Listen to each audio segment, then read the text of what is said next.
Japanese maple, when it has the more orange to red colors in it, you almost have to walk up on this thing and go, is that really a Japanese maple? It's very mounded, low spreader. It's not, I probably would never really classify this as a tree. And the variegation really is oranges and greens. It's not really a true variegation, but it really has a mixture of those colors. Really looks great. It is one of the best ones for resisting scorch in the late spring and summer. I really like it because of that. It has multiple breaks at the base, so it really fills out nice. It is a different animal. It should never be compared to like a bloodgood or anything like that. So I really think you should take a look at this. I think it has a great spot. And this one will fit small spaces really well. So take a look at that one. And to give you another one, Red Emperor is one that we brought on a couple of years ago. And again, the main reason we brought this on is because this one was superior. It's a full zone hardier than Bloodgood. We haven't seen any damage in the winter for as many years. I mean, we've had one of these in the garden for almost 10 years now, I think 8 to 10 years. Never seen any issues. Again, it has a nice waxy coat and it's going to resist leaf scorch, bacterial spotting. The foliage is going to look clean all year. You can see they're great color. Even the leaf is larger than Bloodgood is. So we think this is a superior pick, one that you'll be really happy with. You always have to be careful where you put Bloodgood. So this one here, you can give it a little bit tougher environment and it will perform very well. So Red Emperor. Oh, perennials. We have perennials. Agastache. This is Prince's Plume. So I really like this and I really enjoy a lot of the new breeding coming out on perennials. We always talk about presenting the flower above the foliage. And we want it full of foliage at the base, all the way down to the ground. And then we want the flowers above. We don't want it to interior bloom. A lot of perennials out there that have been around, that's their gig. That's their deal. That's what they do. That's what they do naturally. A lot of the selecting is around creating that perfect transition from your foliage to your flower. This one here, great for pollinators. I love the color. It almost has just a touch of neon in it, so you can see it far away. You can see there in the photo, you got a bumblebee. So you get the bees will love it. Hummingbirds will go after this one as well. Not always do hummingbirds go after all perennials, but hummingbirds will go after this one. This one's in the plants that work. So if you want a way to differentiate yourself from them box stores, this is where you go, to the Plants That Work program. And you can get this. We're going to be growing this in a full 19 centimeter PF 400. It's like 1.5 gallons size. So, and this one here makes up for that. It's going to be a bigger one. So it's going to be like mid-range in the bed or towards the back. It's not really a border plant, but most agastache are in the back of it anyways. But this one here is a little tidier, so it gives you more opportunity to use it. So there you go. Baptisia. Say that with me, Kelly. Baptisia. Yeah, sparkling sapphires. I hate to admit this, but I hated Baptisia, right? And you know why? Because when you go out there, there's no foliage. There's sticks. There's sticks that come up and you have a couple inches of foliage and then you have the flower and you go, okay, not anymore. The new Baptisia that we're going to bring to you, we're going to make sure that they have foliage down to the ground and that they have a really nice flower that presents. This one here is a winner. We love the color, nice blue color. You can see there it's contrasting against the yellow one in the background in the one photo, but foliage down to the ground and clean foliage. Definitely, I did not see any issues with any kind of mildews or blight or anything like that. So really like that. Baptisia are really good for drought tolerance, dry areas. They're adaptable. The only thing they don't like is they don't like to sit in water, but they can take regular moisture or dry conditions, extremely salt tolerant. I think a lot of times we don't think about Baptisia with its adaptability because it can really get hammered on and still look good. So another one to attract bees. Deers don't like it. There's another plus there. This is another one that's going to be mid to the back of the perennial garden. So, blooming in late spring through the summer, definitely a sun plant. So if you want to be successful with it, stay away from the shade. Definitely would suggest that this goes in full sun. Hey, real quick, jumping in. I thought this was muting everybody as they were coming in, but I do have a few people that are still not muted. So if you could just check that your audio is muted, that would be fantastic. Thank you. Okay, there we go. All right, we're going to the Worry Free. So, Worry Free is a program that we work with a few partners. It's very exclusive. You're only going to get this from a couple growers. It is not in box store channels, so that's a good thing. And Worry Free is all about bringing you genetics that solve problems. And this one here is certified sterile. It is university certified sterile. They take this thing and they did some crazy things with it in Connecticut at the university there to get it to be sterile. I think there was some radiation treatment with the seeds, and there was a few other things. And it's amazing the amount of work that they had to go through to make this thing sterile, but it will not seed. And it is one of the few that you're going to find that has that university stamp of approval and that a lot of states will accept as an okay. Not all states are going there, but most states make an exception for this one, where a lot of the other barberry, even though they say they're sterile, they didn't do the university testing and they don't accept it. Crimson Cutie is like a pygmy on steroids. It's great shape, mounding, takes no trimming. I've never seen dead branching on this thing. It got rid of a lot of the issues too that used to be with the old barberry. So really good one. And you can see there the little kind of worry-free logo. So there's some exciting things coming to the worry-free brand. We're going through a new pot branding, so some neat colors. You're still going to see that green pot for this spring with the worry-free logo, but some cool stuff coming for the future. So we just wanted to show you that. All right, campsis, trumpet flower. So here we go with the vines. So most of our vines, we're going to send them out to you with a trellis. So you can see there the example right there. This one is Jazz. So I really like this one because from an early age, they really start to set flowers. So it's pretty much a guarantee you're going to have flowers on this thing when you're selling it, even in a small size container. It is hardy. Obviously, all the stuff about training. Hummingbirds love it. The butterflies. Everything goes after this thing. It doesn't get out of hand like some of the older trumpet vines. I mean, it's not going to grow to the top of the telephone pole, but it will do a nice job covering a fence or a small trellis, things like that.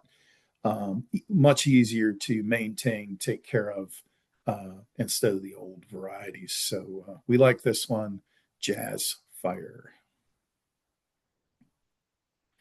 All right, Cyrus. We went Cyrus crazy. So we scoured the globe, I think, and we found a lot of new genetics out there. So we've had a lot of new ones that you got to see. I know some of you were able to scrape up a few that we had that were exclusive. Really, the only way you could see those is by coming here and touring. So we have a lot of them in our trial gardens that some of you said, boy, I want to be the first one to get that. So that's to some of you who haven't toured. You really should, because you can get up in the line to really try some of these. But this one is luscious lavender. So I would say the flowers are about 3 times the size of Canadensis flowerets. And the color is fantastic. We also like the staying power of the flower. It lasts for a long time.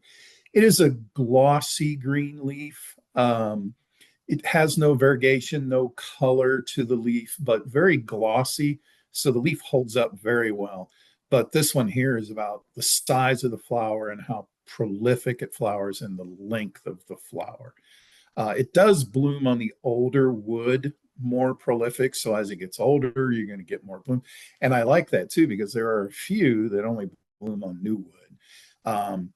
But typical bloom time for Cirrus, but you do get longer staying power. So luscious lavender. And here we got another one. This one is pink heartbreakers. So this one here, a little bit different flower, smaller, but mass clusters. It's a weeper, so really cool. I really like the shape of this one. I've seen some others come out that weren't as good, but I like it because a lot of the Cirruses are really tight, right? And I don't think that look for the pendulum ones.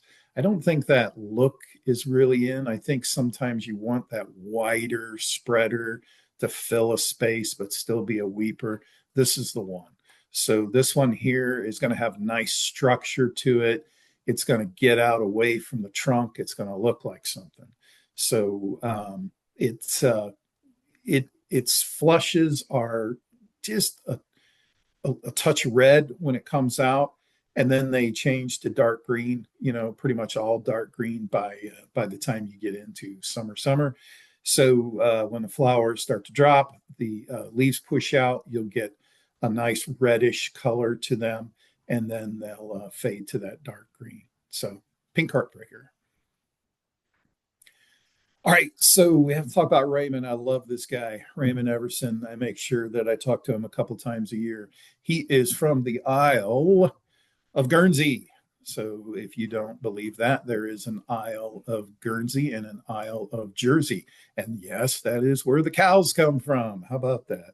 So he's off the coast of Great Britain there.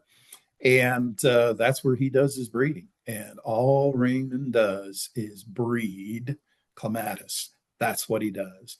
And every year he's a winner at the Chelsea show, which is obviously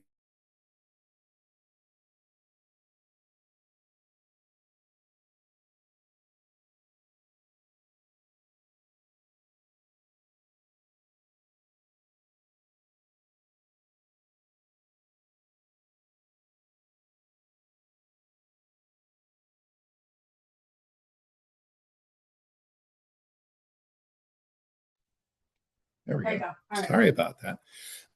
So Raymond does uses business to do good.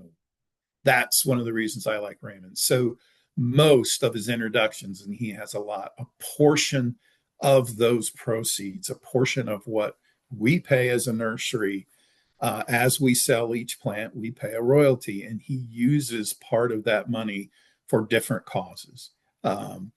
He battles hunger, he battles disease, he battles issues with children, women's issues all over the world. And that's what he uses his business to do. And I think he's a great guy for that. So that's a plug for Raymond. There's all kinds of extra selling points on it, but this is what it's about. These will be blooming. Okay. You are not going to get a plant where you got to go, oh, just wait. It'll start to bloom. His breeding is all about how quickly will it bloom when it's juvenile, and how big can I get the flower? Can I get doubles? Can I get, he's breeding all that. Every Raymond will come with that pot. You can kind of see it there. It's a colorful pot. It comes with that. It has pictures of the clematis. It has his signature on it. It has a little bit about his story. And when you have that with that really nice, clean, all of his selections have nice, clean foliage and great flowers sitting on a bench or a cart. When I walk into garden centers that have these, you cannot resist to grab one of those. I almost bought one myself. Why did I do that, Kelly? I could buy them here. But, anyways, it is a great package, and you really should consider that. And I was trying to think the other day, Kelly, what do we have? 17 varieties, over 30 varieties. Look at that. I can't even keep up. So these are just a few. If you weren't down at Cultivate, he was on the local TV news. They had him down there, and he had a nice display in the hall.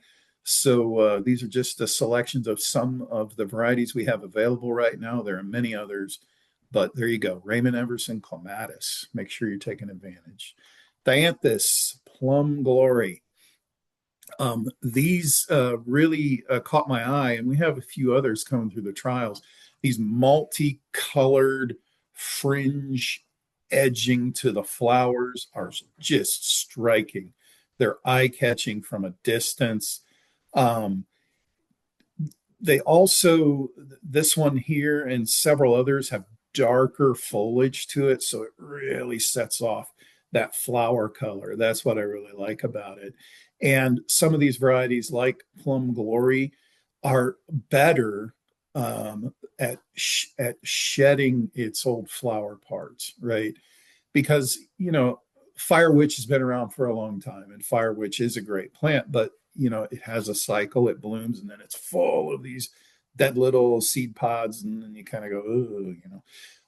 Now you can go out and trim that stuff off or not, but these new ones here in this Plum Glory will almost repeat bloom, and it will bloom past that. That's really cool to me.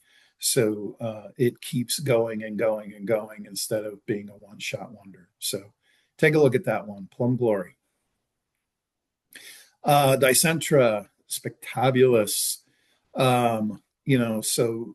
This one is Cupid. It has the plant patent number there. That's okay. But it's got a light green, but then really pink. I think it's a really nice color combination with the lighter colored foliage. It's very clean foliage. I like that about this one. And then it has that light pink flower on it. So a really good selection, like the name. I still think there's room. This one definitely survivability is better. Sometimes bleeding hearts can be a little rough, right, in the landscape. This one here doesn't seem to suffer from that problem. So there you go, Cupid. Epimedium. So not a lot of people really use epimedium. I think they should. I think they should get out there and use them. I don't even know how you describe this flower. It looks to me like a invasion of the body snatchers kind of alien flower pod that came from space. I don't know. It's pretty wild, man. It looks cool. I like it. And when it flowers, it's a showstopper. Cool foliage too, almost a little bit of a tropical feel to it, even though it's a hardy herbaceous perennial.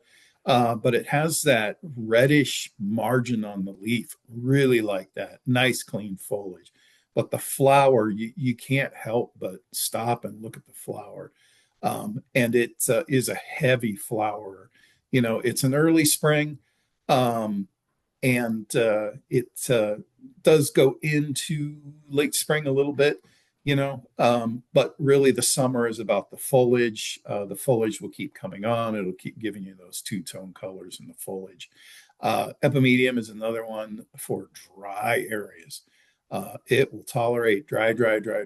You got parking lots, you got raised beds, you got whatever like that. Think about epimedium. All right. So Geranium, the Biacova are kind of a different animal. They're a presenter flower, so they come straight up and they go, "Ha ha, I am here." That's what we like. Where other geraniums like the Roseanne types, things like that, the kind of weepy, wispy, creepy. Um, yeah, that's what my first date said about me, Kelly. I was weepy, wispy, and creepy. So there you go.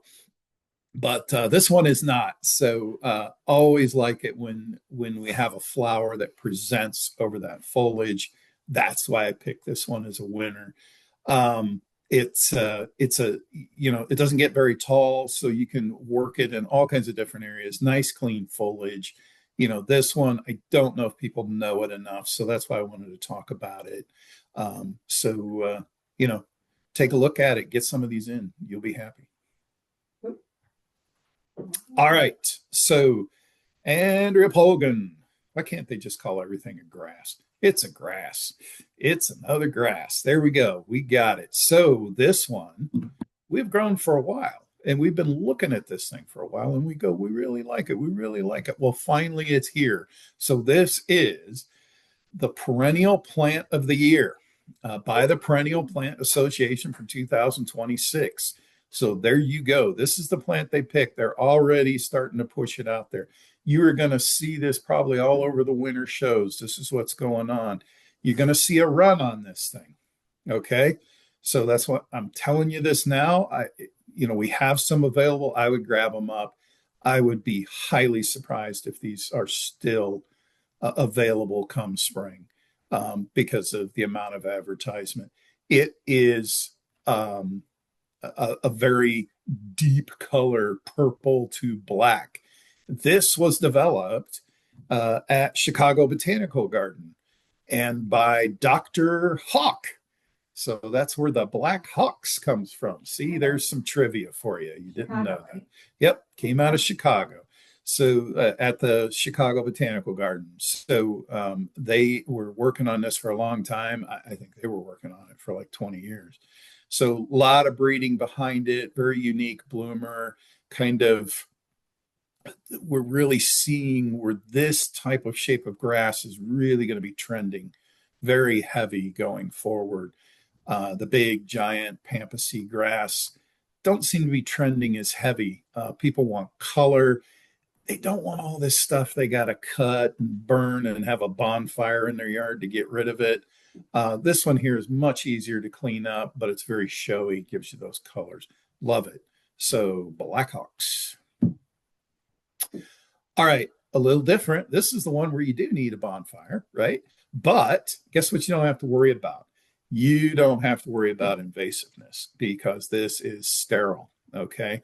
So this was breeding through the University of Georgia, and we picked it up several years ago. We have it in the worry-free program. That's why it's in the worry-free, because it's not your typical miscanthus where, some states are starting to lock them up, not let you have them. So get ahead of it, especially if you're working with federally funded jobs, things like that. Sometimes this plant here, using plants like this, and if you can tell the story, it will win you the bid, right? It will get you the money because that's on everyone's mind, and rightfully so. I mean, miscanthus, some of the varieties can get loose out there in the environment, can cause problem, but you're not going to see that. Excellent plumage, excellent grower, everything you would expect from the standard gracillumness, but you get the sterile part. So there you go, Scout. All right, Helleborus. Can't get by without a Helleborus. Are they blooming yet, Kelly? Yes, we do have some that are blooming. How about that? Well, when you see snow on the ground, it's time to start thinking about Helleborus. Now, don't be afraid. They're not blooming too early.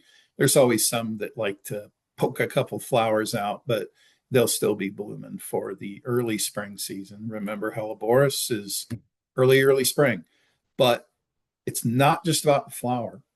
People need to understand you can use these. And in our trials, we're really looking hard at the foliage. When you see a mass of these, when they're done blooming, and the textures you can have in the leaves and the patterns and the foliage, that's really cool. So not only are we looking at the flower, we call these forward facing flowers. What does that mean? It means that it's forward facing. Helleborus naturally, their flower turns down. So that's the first thing we talk to a breeder. We go, are they forward facing? And they go, then we pass, because nobody's interested in a Helleborus where the flower is practically face down into the dirt. So we make sure that that's not going to happen with the varieties we bring on. We've had frost kiss around. This was a really nice color with the yellow sepals in it in the center, so it gives you that combination. Vibey velvet, Vivi, I like that. I like when people do that. So really cool one, and we do have availability. Watch out, if you haven't got your Helleborus ordered, availability gets scooped up on those so quick. So make sure you're getting in there. They get snapped up, and then what's left out in the market, will get snapped up with the good genetics we have, and then you're stuck getting some of the old stuff that's not as great. So these are tough. These are not a greenhouse type of variety. These are made to plant outdoors and perform. So give them a try. Heuchera. Oh my gosh, another Heuchera, not another Heuchera. So we're really starting to see some cool stuff.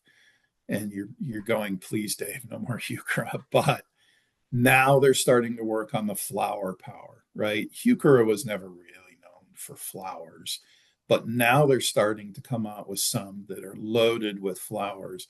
And we're going to bring a few of these on over the next couple of years. First, we need excellent foliage, which this one has.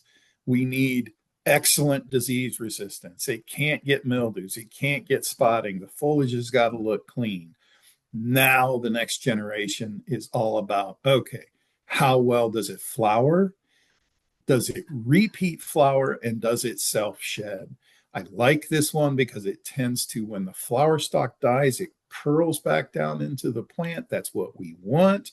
And we want a new flower spike to come up. So you get a longer bloom season, and it's not interrupted with a whole bunch of dead flowers sticking up. That's why we're really looking at these new generation Heuchera. This one here we brought in for plants that work. It's a semi-exclusive to this program. And here you go. You want to differentiate yourself, bring in Berry Timeless. Another Heuchera, same thing. You can see here, this one's a little bit different with the flower color, but the red foliage with kind of that creamy white. Wow, that's really cool. So, peach flambe. So there you go. That peachy red color kind of gives you that flambe kind of look. I don't know, Kelly. I don't eat flambe a lot, maybe twice a week, but that's how it goes. So you got that fire to it. Yeah, but I really like this. Interesting name choice.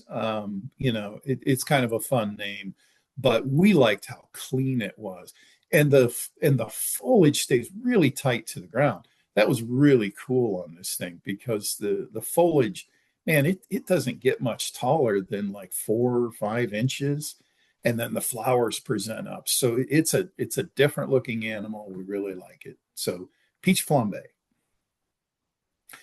All right, so this is completely different. So before I forget, these are not hardy hibiscus. These are tropical hibiscus. If you go to the bottom of the slide, you see their hardiness zones 9A and 11B. That is not a typo.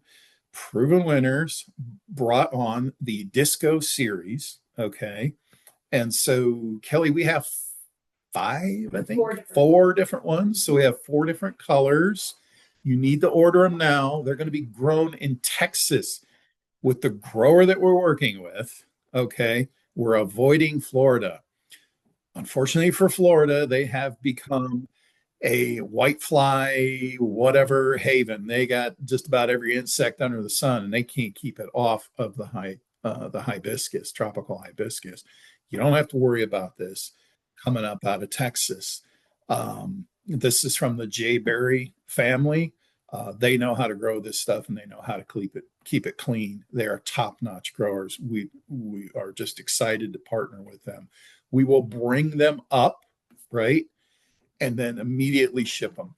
So we're going to time it. We're going to work with jayberry. We're going to bring these up in the end of April or the first week of May. We're going to communicate with you when we're getting ready, and then you really need to take them and get them on your lots and sell them. They will be in flower when they come here. And these things, we took samples. We took samples to the show. They rolled around in the back of a truck. We threw them down on the ground. We dried them out. We tried to kill them. Mm-hmm. Then we set them in Kelly's corner with no sunlight, but we did get them watered. And the things never stopped blooming. They bloom. Did they bloom almost till frost, Kelly? I think they bloomed almost till frost. So these things are going to start blooming in the spring, and they're going to bloom all summer long into the fall. Fantastic patio plant. You can see there how glossy the foliage is, thick. I didn't see any leaf issues. This guy is tough. So it's the Disco series. This one here is Disco Diva. We're going to have Talk of the Town, Hot Shot, and then I think it's Disco Diva and possibly Heartthrob. Heartthrob, yeah. Heartthrob is the last one. So there you go. We're going to have these four. This is just a shot of Disco Diva. They're all two-tone flowers, I think, that we brought on board. So make sure you snap them up because it's just going to be a limited number. We want to help you be successful. We want to help give you the easy button on these because I know it can be a pain in the butt to bring these in from Florida, and we're going to take all the risk away. You have no risk. You're not going to have to worry about it. We're bringing them here. We're inspecting them. If we have an issue with them, we'll deal with jayberry. You're not going to have an issue when they come to you. So make sure you talk to your salesperson. Grab them up. Different animal. All right. So these are hardy shrub hibiscus. So this one here is in the Lilac Crush series. This one here is Rose Mallow. Very interesting color combination. That's what's kind of cool, but holy crap, is the flower big. That 7 to 8 inches is not an over exaggeration. I literally saw some flowers that were pushing 10 inches out there. It was incredible how big they get. It gives you that tropical look, but in a hardy package. This one was selected through Proven Winners. So this one here is a great one to bring on. It will get the people who love shrub hibiscus excited again. So, and we've had them trialed in the garden. I got to see them several years in a row up at Proven Winners. Great performers. So bring them in. Rose Mallow.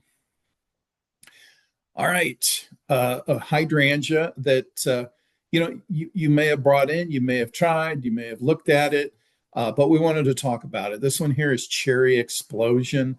Again, another plant that we worked with breeders, selected. We brought it through the Plants That Work program, and it has excellent clean foliage. That's always an issue in the summer when it gets hot. Is the foliage going to stay clean? Very short, very stocky. The flower combination is really nice. And the flower color in the outer flowers is very stable. Sometimes you get little reversions in it where they get a little whiter or a little redder or whatever. This one here was very stable. So really good pick. If you think you're done with macrophylla hydrangeas, don't be. Get Cherry Explosion in. You're going to be happy. So we have 23 more to go. Okay. So what you're saying is, Dave, shut the hell up and let's get to the real stuff. Got it. I got it. So here we go. Hydrangea, Endless Summer. This is a new one. Through the Endless Summer, this is Dream Cloud. Extremely impressed in the, to be honest with you, I looked at it in the ground out there. It looked good, but I was really impressed at how well it grew in the production area. So it was loaded with flowers, pure white flowers. Really good. Now, you might see a little bit of coloring in the flower as the flower goes downhill. Don't let that freak you out. Don't think about reversion. It's just as the flower gets old and starts to dry out, you might get a little bit of coloring on the edges of the mob. But as it's going through its prime, pure white, really nice looking dream cloud. Toy Soldier. So this one's out of Bloomin' Easy. One of our inventory people would not let this go. She was like, she's probably on here, but she was like a pit bull on this thing. So she loved it, kept it in her yard. We initially brought it on. We said it looked cool, but we didn't have room. She convinced us to take another look. They did fantastic. Excellent clean foliage. I would not call it a dwarf or anything. It is a little more compact, a little bit better breaker, but it's not a true full compact plant. So it does need some room, but excellent flower, fantastic fall color, and really clean foliage through the summer. So take a look at Toy Soldier. Iberis. So a lot of people might know about this one. So Snow Surfer, Candy Tough. It is an early bloomer, right? Very short, creepy, kind of growing on the ground, very tough. And it's going to have these massive pure white flowers, almost like Lissum would have or something like that. But it's a very tough plant. And it actually is, I think it's an excellent combination plant for your hellebores.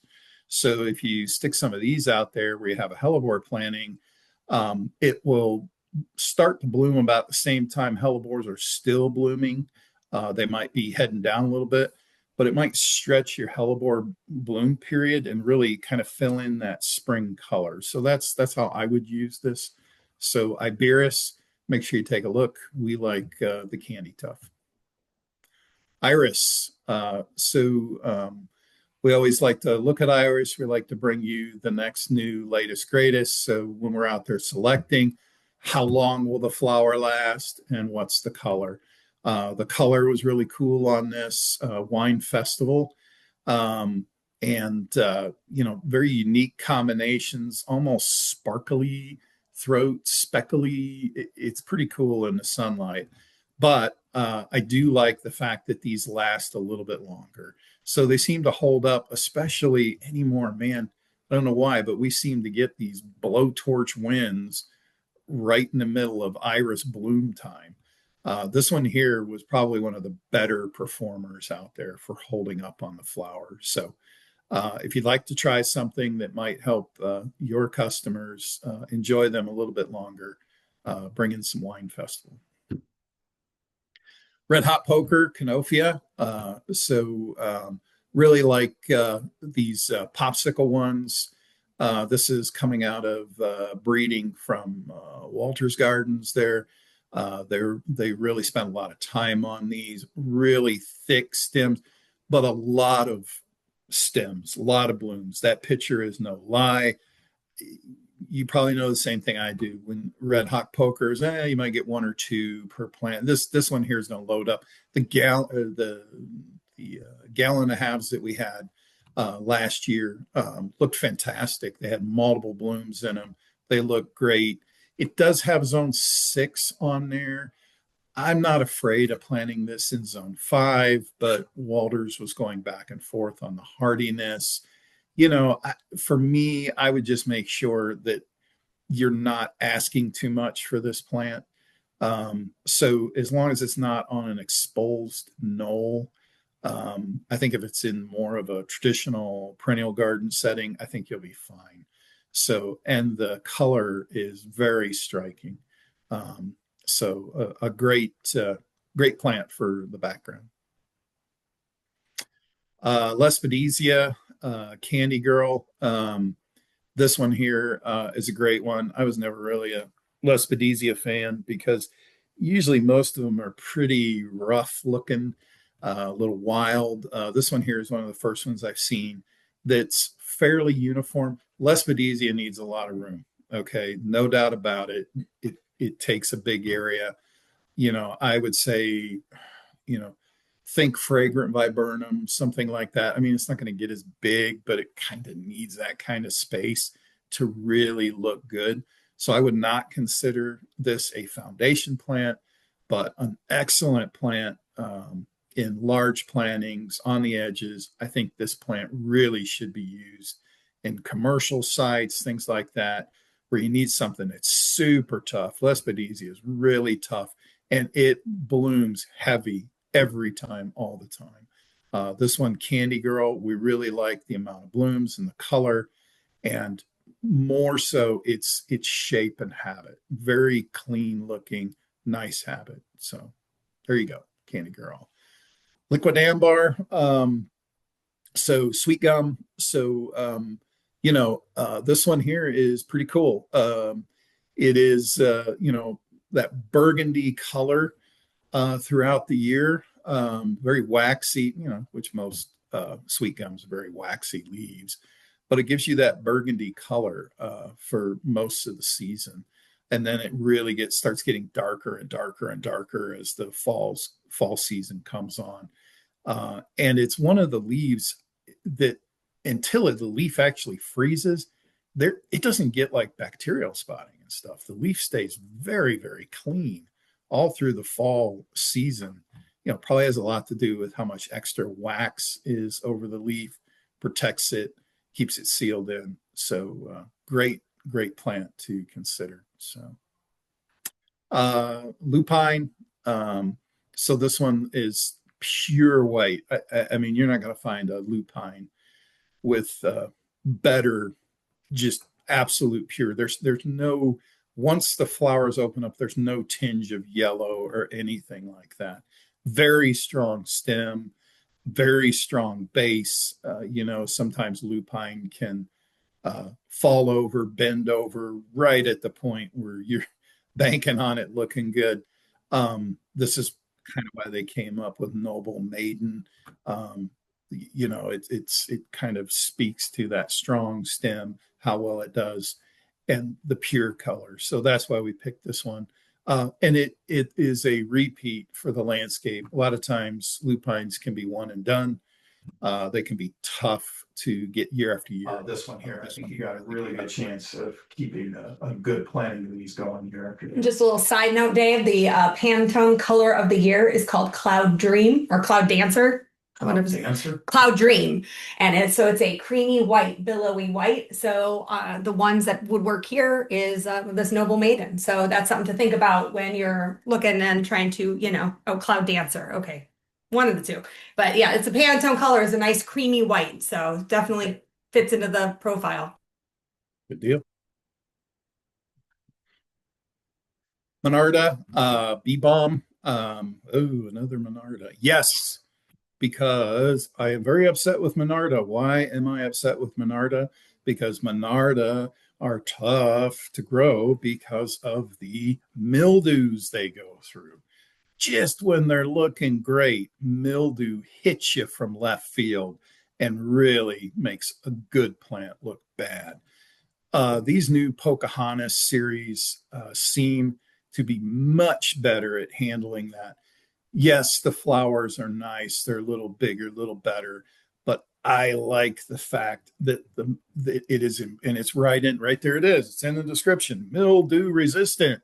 That's really the only bee balm we're going to bring on, because I think we need a revolution here, because I'm really getting tired. I know there's great flowers. I know there's great plants out there, but right when they're looking perfect, if you're not spraying them every week, it hits you. This one here is the one you want to bring in and feel a lot safer about that.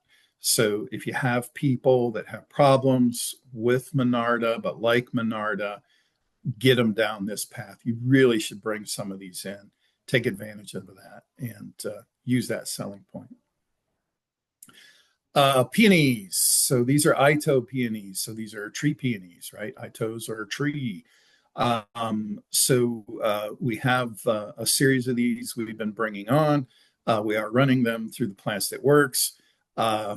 Bartzilla Is that from Bart Simpson? I don't know. So, anyways, this one here is a really nice yellow. I will tell you, I'm going bankrupt because one of my favorite, or my wife's favorite flowers is peonies. Oh, and Kelly's raising her hand too. So my bank account gets lower and lower every year. So, but great. Remember, these are pricey. Yeah, and we there we go. So we have the pink. We have another one, Kelly. Nope. Okay, so we got a couple. There might be one other one out there that we still have available, but I really like this series. This one is coming from some really good breeding out there. They are more compact. Tree peonies can be kind of rough shaped. They're very rough looking. They're very nice and tidy. They really fix that up. And then the flower power of these are excellent. And you get a lot of double in the flower. So make sure you take a look at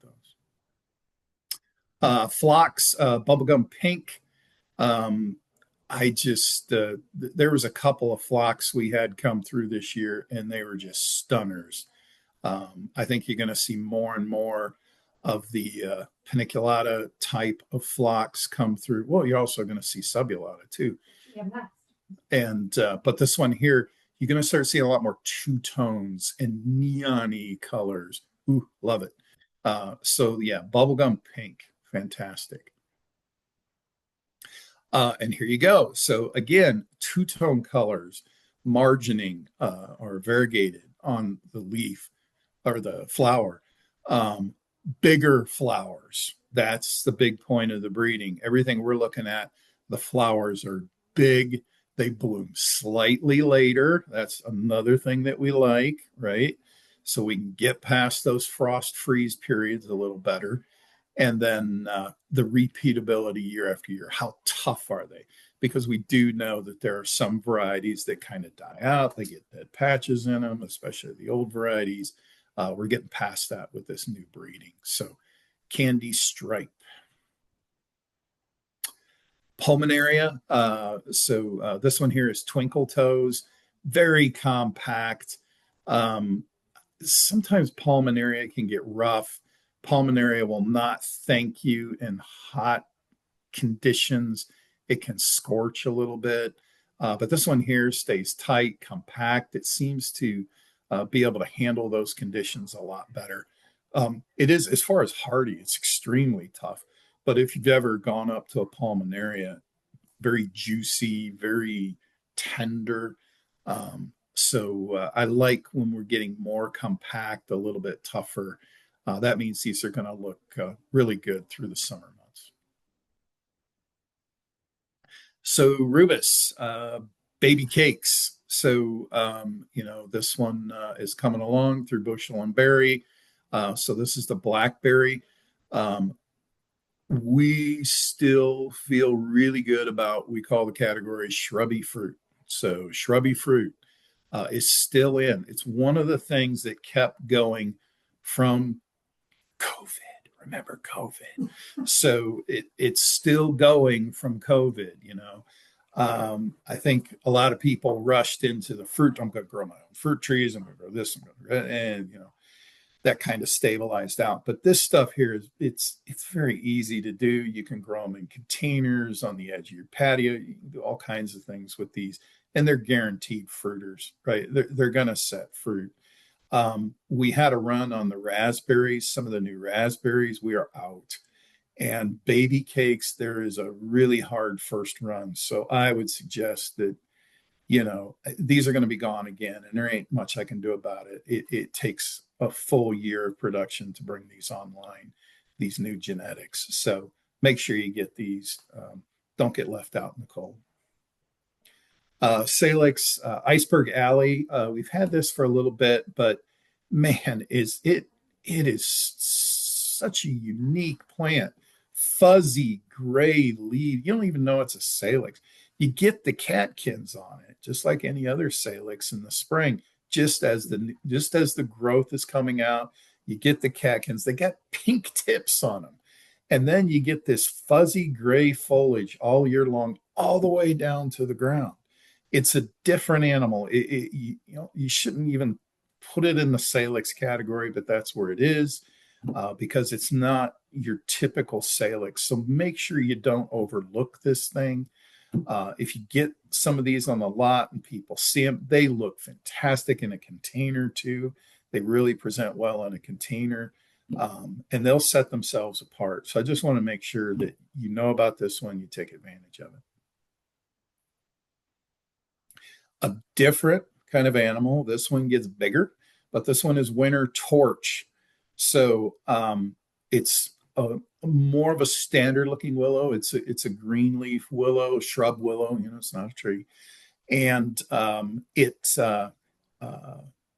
the foliage stays very clean. I like that because sometimes willows the foliage gets kind of rough. But the really cool part of this is it has these orange red stems through the winter. If you are having trouble with whatever cornice you're planting, whatever red twig dogwood you're planting, you get dead sticks in it, you get the foliage disease, especially bacterial spotting, all those kind of things that make you upset, go to the winter torch. Winter torch is tough, it's adaptable. You need to plant something in the swampiest, nastiest, wettest area, plant this. If you have a dry area, plant this. I've never seen a plant so adaptable and yet can still keep clean foliage. So fantastic choice. Make sure you're looking at this one.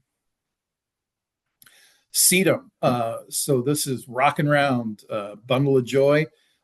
Really like some of these new ones, especially the ones coming through the Proven Winter program. Very, tight when they flower, but when they flower for months. These new ones do.